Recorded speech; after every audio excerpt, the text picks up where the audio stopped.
Sports Science Institute here in Cape Town, where currently the I Play Fair Sports Law Conference is currently underway here in Cape Town. Now, my next guest needs no introduction. It goes by the name of Edwin Moses. We could spend the entire broadcast trying to highlight this guy's achievements, so I will get straight into it. Mr. Moses, now, as a former athlete that's broken many world records, that is had gold medals, Olympic gold medals under his belt, can you just briefly tell us what pressure do athletes find themselves in that we now sitting with a problem of doping, that we have to hold conferences such as this one?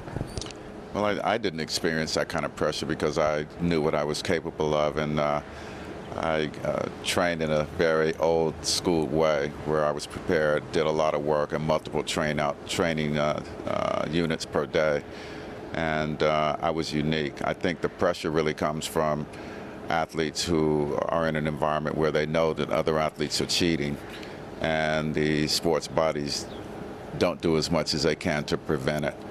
And it creates a lot of pressure because athletes are typically wanting to get commercial endorsements. They want to win, number one. If they win, they get commercial endorsements. So there's a whole chain of events.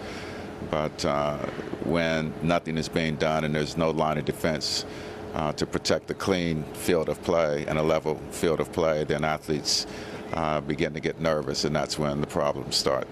And to what extent can we control sort of doping and other forms of cheating in sport, in your opinion?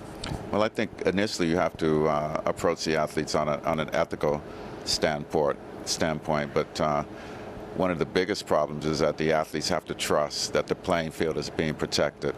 That's what the role of the doping agencies are, to protect the integrity of the competition itself before, during, and after, and to make sure that athletes know that the playing field is being regulated against doping to the greatest extent possible. If they don't believe that, then that's when you begin to have problems and you begin to have athletes whose confidence is shaken. And if they know that other athletes are cheating, then they'll try to figure out a way to re-level the playing field. All right, and then you speak of athletes themselves. There's also a certain level of not wanting to take responsibility. I mean, a recent case would be one where 100-meter sprinter from the US, Tyson Gay, says he basically put his trust in someone else's hands, and that's his explanation for what he's been guilty of. Is that pushing the buck? Is that in case? Is there other external pressures apart from just on the field? Well, you know, an athlete can't push the responsibility off to someone else. In the world of doping control, we have what we call strict liability, meaning you're responsible for what's in your body. How it got there, you can try to explain it later, but at the end of the day, and with the resources that we have available for education, they should know what not to take. One of the big problems is that a lot of these supplements that you get from vitamin stores and supplement stores, they're unregulated and they have prohibited substances in them, sometimes 2 or 3 different types of steroids. We found them with methamphetamines and other types of stimulants in them, you know, the equivalent of 20 cups of coffee, all kinds of compounds. And so you take your own chances when you take these substances, and we try to let athletes know that this is what's causing a lot of the problems, and whether you think it's a safe product or not really has nothing to do with it.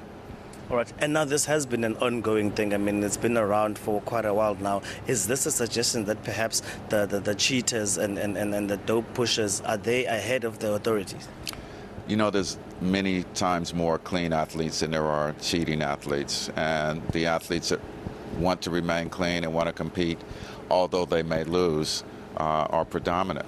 The problem is that, you know, a few cheaters gets a lot more publicity than 15 times more clean athletes, and the clean athletes have no voice. Those who want to remain clean and who will lose to athletes that they know may be doing something suspicious, they don't have a voice.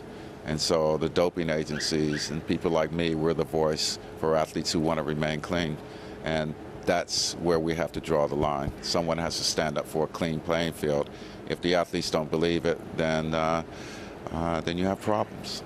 Right, thank you very much. Edwin Moses is a track and field legend with 2 Olympic gold medals under his belt, 3 World Cup titles, and has broken numerous world records as well, telling us about more especially creating cleaner playing fields for fair participation in sport. He'll also be partaking in this conference here today, where he will be sharing more of his expertise and also giving us from a former player's perspective, who's also now dedicated a majority of his time trying to fight against negative elements in sports currently. Let's take another ad break and then we will come back.